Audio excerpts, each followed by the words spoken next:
የህወሓትና የሻቢያ ጽምዶ በሚቃወሙ ጀነራሉ ላይ ሻቢያ ጥቃት ፈጸመ።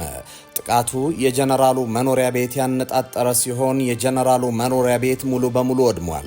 ይህ ጥቃት የተፈጸመው በርካታ የሻቢያ ወታደሮች በሰፈሩበት አዲግራት ነው። በሌላ በኩል ህወሓት በበኩሉ አመሻሹን ባወጣው መግለጫ የፌዴራል ጦር ወደ ትግራይ ዘመቻ ሊያደርግብኝ ነው ሲል ከሷል። ጉዳዩን በዝርዝር የምናስደምጣችሁ ይሆናል። የቀድሞ የመከላከያ ሚኒስትር ዶክተር አብርሃም በላይ ለአቶ ገዱም ምላሽ ሰጡ። ዶክተር አብርሃም የኤርትራ ጦር እንዲወጣ ጥረት የተጀመረው ገና በጠዋቱ ነው ሲሉ የአቶ ገዱን አስተያየት አስተባብለዋል። አቶ ገዱንም ርካሽ የፖለቲካ ትርፍን የሚቃርሙ በማለት ዘልፈዋል። ትሰሙታላቸው። አቶ ጌታቸው ረዳ ተጸጸቱ። ጀነራል ታደሰ ወረደን የጥቂት ወታደራዊና ፖለቲካዊ ልሂቃን የግል ዘበኛ ሲሉ ዘልፏቸዋል። ጀነራሉ ላይ እርምጃ ባለመውሰዴ ይቆጨኛል ያሉት የጠቅላይ ሚኒስትሩ አማካሪ አስተዳደሩን ከውስጥ ለማፍረስ አሲረዋል ሲሉ ከሰዋል። ታዳምጡታላቸው። የሶማሊያው ፕሬዝደንት ሁለት እግር አለኝ ብለው ሁለት ዛፍ ላይ ለመውጣት እየሞከሩ ነው። ፕሬዝደንቱ ከአዲስ አበባም ከካይሮም ከሪያድም ድግስ መቃረምን የፖለቲካ ርዕያቸው አድርገውታል። ከሞቃዲሾ ዛሬ በተሰማ መረጃ የቪላ ሶማሊያ መንግስት በቀይ ባህር ጉዳይ ኢትዮጵያን ያገለለ አደገኛ ወታደራዊ ስምምነት ፈርሟል። ትሰሙታላቸው። ጤና ይስጥልኝ። ይህ ኢትዮ ዴስክ ነው። የዕለቱን ዜናዎች ይዘን ቀርበናል። ቻናላችንን ላይክ፣ ሼር እና ሰብስክራይብ ታደርጉ ዘንድ በመጋበዝ ወደ ዝርዝር ጉዳዮቹ ተሻገርኩኝ።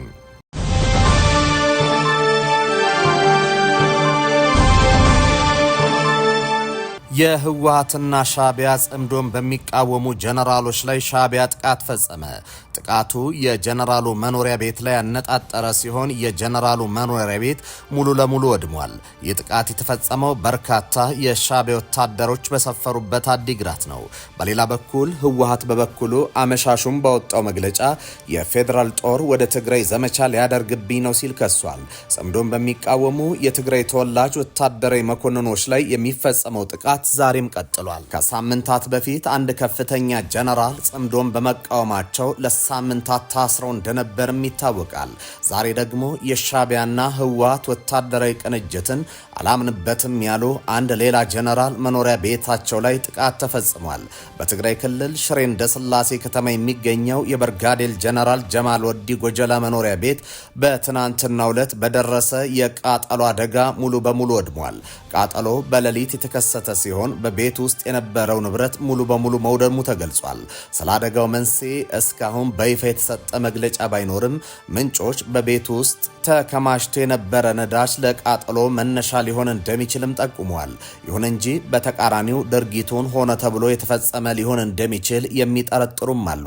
ብርጋዴር ጀነራል ጀማል በትግራይ ጦርነት ወቅት በከፍተኛ ወታደራዊ አመራርነት ያገለገሉ ሲሆን አሁን የት እንዳሉና ያሉበት ሁኔታ ምን እንደሆነ መረጃ ማግኘት አልተቻለም።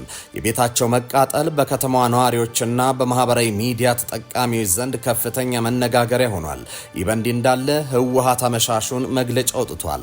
በአማራና አፋር አዋሳኝ አካባቢዎች ትንኮሳ ፈጽሞ ከተመለሰ በኋላ ከፌዴራል መንግስት ጋር ያለምንም ቅድመ ሁኔታ ለመደራደር ዝግጁ ነኝ ያለው የህወሓት አሁን ደግሞ ከበባ ተፈጽሞብኛል ብሏል። ቡድኑ ማምሻውን ባወጣው መግለጫ ፌዴራል መንግስት አሁን ትግራይን ወደ ሌላ የደም አፋሳሽ ጦርነት ለማስገባት እየተንቀሳቀሰ ነው ሲል ከሷል። ይሁን እንጂ ራሱ ህወሓት በጠለምትና ራያ አካባቢዎች ላይ ከሰሞኑ ጥቃት የከፈተው ራሱ ሲሆን በድሮን ጥቃት ያጸፋ ምላሽ ሲሰጠው ወደ ኋላ ተመልሶ ለድርድር ዝግጁ ነኝ ብሏል። ህወሓት በኃይል እንደ ወልቃይት ያሉ አካባቢዎችን ለመቆጣጠር ከተንቀሳቀሰ በኋላ ለድርድር ዝግጁ ነኝ ቢልም በፌዴራል መንግስት በኩል አወንታዊ ምላሽ አላገኘም። ህወሓት ያቀረበው ያደራድሩኝ ጥሪ እንደ ከዚህ ቀደሙ በዲፕሎማቲክ ማህበረሰቡ ዘንድ ጆሮ አልተሰጠውም።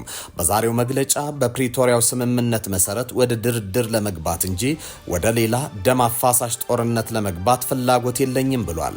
ይሁን እንጂ በፌዴራል መንግስቱ በኩል የሚታየው ከበባና ወታደራዊ ዝግጅት ወደ ጦርነት የሚያስገባ መሆኑ ይታወቅልኝ ብሏል።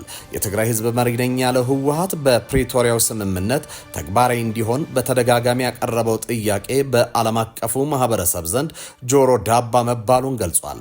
ከሰሞነኛው ትንኮሳ በኋላ የተባበሩት መንግስታት፣ የአፍሪካ ህብረትና አሜሪካ የሰጡት ማስጠንቀቂያ ጥሩ ጅምር ነው ያለው ህወሓት ዓለም አቀፉ ማህበረሰብም ሌላ ደም አፋሳሽ ጦርነት እንዳይከሰስ ተጨባጭ እርምጃ መውሰድ አለበት ሲል አሳስቧል። የፕሪቶሪያው ስምምነት እንዳይከበር ያደረገው ፌዴራል መንግስቱን የሚለው ህወሓት በተደጋጋሚ በፈጸማቸው ትንኮሳዎች ራሱን ስምምነቱን እንደጣሰው እየገለጸ ነው። በዛሬው መግለጫ 40 በመቶ የሚሆነው የትግራይ ህገ መንግስታዊ ግዛትን ወሮ የኢትዮጵያ መንግስት ስምምነቱን እየጣሰ ነው ብሏል። በዚህም ዓለም አቀፉ ማህበረሰብ በህወሓት ላይ ያለውን አቋም ከመቀየር አልፎ እንደ ተራ ቡድን ችላው እያለው ነው። ህወሓት በፕሪቶሪያው ስምምነት የገባውን ግዴታ አፍርሶ አወዛጋቢ አካባቢዎችን በኃይል ለመቆጣጠር ከመንቀሳቀስ በተጨማሪ ከሻዕቢያ ጋር በጀመረው ቅንጅት የኢትዮጵያን ሉዓላዊነት እየተዳፈረ መሆኑ ተደጋግሞ ተነግሯል።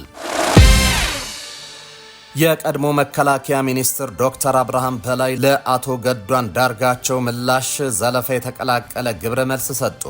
ዶክተር አብርሃም የኤርትራ ጦር እንዲወጣ ጥረት የተጀመረው ገና በጠዋቱ ነው ሲሉ የአቶ ገዱን አስተያየት አስተባብሏል። አቶ ገዱንም ርካሽ የፖለቲካ ትርፍ የሚቃርሙ በማለት ዘልፏቸዋል። የጠቅላይ ሚኒስትሩ ቅርብ ሰው የኤርትራ ጦር በተቆጣጠረው የኢትዮጵያ ግዛትና በአቶ ገዱ አንዳርጋቸው ምስክርነት ላይ አነጋጋሪ ምላሽም ሰጥቷል። የቀድሞ መከላከያ ሚኒስትርና የአሁኑ መስኖና ቆላማ ሚኒስትሩ ዶክተር አብርሃም በላይ እውነትና ንጋት እያደር ይጠራል በሚል በይፋዊ ፌስቡክ ገጻቸው ባስተላለፉት መልእክት አቶ ገዱ አንዳርጋቸውንና ኤርትራን በጥብቅ ኮንነዋል። ሚኒስትሩ በመልእክታቸው ጥቅምት 24 2013 በህወሓት ቀስቃሽነት ለተጀመረው ጦርነት ህግ የማስከበር ዘመቻ የኤርትራ ጦር በወቅቱ ከተቆጣጠራቸው የትግራይ አካባቢዎች ለቆ እንዲወጣ ሰላማዊ ዲፕሎማሲያዊ ንግግሮች የተጀመሩት ገና በጠዋቱ እንደነበርም ገልጿል። ለዚህም በራሳቸው ገጽ ከ5 ዓመት በፊት ያጋሩትን የጠቅላይ ሚኒስትር አብይ አህመድ ወደ ሰመራ ተጉዘው ከኢሳያስ አፈወርቂ ጋር የመከሩበትን ጉዳይ አስታውሷል። የጠቅላይ ሚኒስትሩ ቅርብ ሰው አቶ ገዱ አንዳርጋቸውን ባለክሩ ባይናገሩም በእውነት ላይ ቢኮሩም ታሪክ የሚገልጠው ሀቅን ለመደበቅና ርካሽ ፖለቲካ ሸቀጥ ለመነገድ መሞከር አክሳሪ እንደሆነ የአደባባይ እውነት ነው ብለዋል። እንዲህም ሲሉ ያክላሉ። እውነታውን ለመግለጽ ብዙ ሳንሄድ በራሴ ገጽ በፈረንጆቹ አቆጣጠር ማርች 26 2001 የተለጠፈውን ማየት ይቻላል ሲሉ ገጻቸውን ጠቁመዋል። በመጨረሻም የኢትዮጵያን ሉዓላዊነትና ግዛታዊ አንድነት በማክበር ለዘላቂ የጋራ ሰላምና የጋራ ተጠቃሚነት እንዲሁም በአሰብ በኩል ኢትዮጵያ የባህር በር የምታገኝበትን መንገድ መምከርና ውይይት ይበጃል ሲሉ አሳስበዋል። አቶ ጌታቸው ረዳ ተጸጸቱ። ጀነራል ታደሰ ወረደን የጥቂት ወታደራዊና ፖለቲካዊ ልሂቃን የግል ዘበኛ ሲሉ ዘልፏቸዋል። ጀነራሉ ላይ እርምጃ ባለመውሰዴ ይቆጨኛል ያሉት የጠቅላይ ሚኒስትሩ አማካሪ አስተዳደሩን ከውስጥ ለማፍረስ አሲሯል ሲሉም ከሷል። አቶ ጌታቸው ረዳ በቀድሞ ምክትላቸው በአሁኑ የትግራይ ጊዜ አስተዳደር ፕሬዝደንት ሌተናል ጀነራል ታደሰ ወረደ ላይ ጠንካራ ክስ አሰምተዋል። ጌታቸው በጀነራሉ ላይ ባሰሙት አዲስ ክስ ጊዜ አስተዳደሩን ሽባ ለማድረግ የጥቂት ወታደራዊና ፖለቲካዊ ልሂቃን የግል ዘበኛ ሆኗል ሲሉ ወቅሰዋል። የቀድሞ የትግራይ ጊዜ አስተዳደር ፕሬዝደንት አቶ ጌታቸው አሁን በፕሬዝደንትነት ቦታ ላይ የሚገኙትን ጀነራል ታደሰ ወረደን በከባድ ቃላት የወቀሱበትና የፖለቲካ ጉዞአቸውን የገመገሙበትን ጽሑፍ ይፋ ሆኗል። ጀነራል ታደሰ አስተዳደራቸውን ገዝግዘው ወደ አዲስ አበባ እንዲኮበልሉ እንዳደረጓቸው ያስታወሱት ጌታቸው ጸጸታቸውን በአደባባይ ገልጸዋል። ጌታቸው በአዲስ ፎርቹን ጋዜጣ ላይ ባስነበቡት አዲስ ጽሑፍ ጸጸታቸውን የገለጹ ሲሆን የክልሉ አስተዳደር አሽመድምደዋል ያላቸውን ጀነራል ታደሰን ከስልጣን ማንሳት ባለመቻላቸው ነው። ጌታቸው በጽሑፋቸው ታደሰ ወረደ ለስልጣናቸው ሲሉ ከጽንፈኞች ጋር ተባብረዋል፣ ክልሉንም ወደ ቀውስ መርቷል ሲሉ ወንጅለዋል። አቶ ጌታቸው በጽሑፋቸው ታደሰ ወረደ በጊዜ አስተዳደር ውስጥ የነበራቸውን ምክትልና የጸጥታ ኃላፊነት በመጠቀም አስተዳደሩን ከውስጥ ሲያፈርሱ እንደነበርም ገልጿል። ታደሰ ወረደ በምክትልነት በነበሩበት ወቅት የሲቪል አስተዳደሩን ከማጠናከር ይልቅ በህወሓት ውስጥ ካሉ ጽንፈኞች ጋር በመወገን አስተዳደሩን ሲያዳክሙ እንደነበርም ገልጿል። በትግል ወቅት የተገነባው የህወሓት ኃይል በጌታቸው አገላለጽ ቲዲኤፍ አሁን በታደሰ ወረደ መሪነት የጥቂት ወታደራዊና ፖለቲካዊ ልሂቃን የግል ዘበኛ ሆኗል ሲሉ ወቅሰዋል። በቅርቡ የታጠቁ ኃይሎች የፕሬዝደንቱን ቢሮ መክበባቸውንና ሚዲያዎችን መቆጣጠራቸው ታደሰ ወረደ ከታለመለት መስመር እንዳይወጣ ለማስፈራራት በከፍተኛ አዛዥ አዛዦች የተቀነባበረ ድራማ ነው ብለውታል። ታደሰ ወረደ መሬትና ኢንቨስትመንትን የሚመሩ አካላትን እንዲቆጣጠሩ በተሰጣቸው ስልጣን በመጠቀም ራሳቸውን የቅርብ ዘመዶቻቸውን እያበለጸጉ ነው ሲሉ ከሰዋል። ክልሉ በህግና በሰላም እጦት እየታመሰ ባለበት ወቅት መሪዎቹ በዘረፋ ላይ ተጠምዷል ብለዋል። በቅርቡ በህፃናትና በሴቶች ላይ የታየው የረሃብና የክሳት ምስል የታደሰ ወረደ አስተዳደር ለህዝብ ደህንነት ደንታ እንደሌለው ማሳያ ነው ብለዋል። አስተዳደሩ የህዝብን ስቃይ ችላ በማለት በቤተ መንግስት ስልጣን ሽኩቻ ላይ ብቻ ትኩረት አድርጓል ሲሉ ወቅሷቸዋል። ከዚህ ባለፈም አቶ ጌታቸው እንደሚሉት ታደሰ ወረደ በጦርነት ወቅት ስልታዊ ስህተቶችን በመስራት በ10 ሺዎች የሚቆጠሩ ወጣቶችም በከንቱ እንዲረግፉ አድርገዋል። አሁን ደግሞ ያለምንም ራስን የመመርመር ሂደት ወደ ከፍተኛ የሲቪል ስልጣን መምጣታቸው የሞራል ቀውስ ነው ብሏል። በቅርቡ በትግራይ ኃይሎችና በፌዴራል ሰራዊት መካከል የተከሰተው ግጭት የፌዴራል መንግስቱን ለማስገደድ የታለመ የቁማር ጨዋታ ነበር ያሉት ጌታቸው ውጤቱ ግን በረራዎችን ማቋረጥና ህዝቡን ለባሰ ጭንቀት መዳረግ ሆኗል ብሏል። ታደሰ ወረደ በሌሎች ተገፍቼን የሚለው ሰበብ ኃላፊነትን ከመሸሽ የሚመነጭ ነው ሲሉ ደምድመዋል። የሶማሊያው ፕሬዝደንት ሁለት እግር አለኝ ብለው ሁለት ዛፍ ላይ ለመውጣት እየሞከሩ ነው። ፕሬዝደንቱ ከአዲስ አበባም ከካይሮም ከሪያድም ድግስ መቃረምን የፖለቲካ ርዕያቸው አድርገውታል። ከሞቃዲሾ በተሰማ መረጃ የቪላ ሶማሊያ መንግስት በቀይ ባህር ጉዳይ ኢትዮጵያን ያገለለ አደገኛ ወታደራዊ ስምምነት ፈርሟል።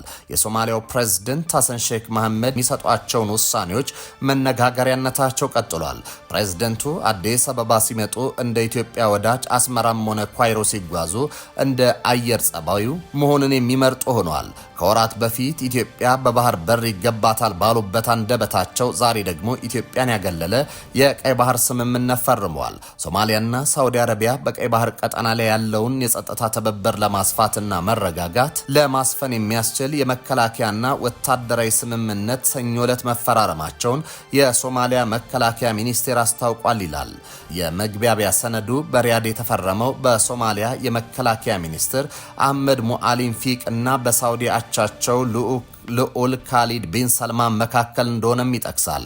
ምንም እንኳን የስምምነቱ ዝርዝር ጉዳዮች በይፋ ባይገለጹም ስምምነቱ በሁለቱ ሀገራት መካከል ያሉ የጋራ ወታደራዊና መከላከያ ፍላጎቶችን የሚያካትት መሆኑን ሚኒስቴሩ ገልጿል።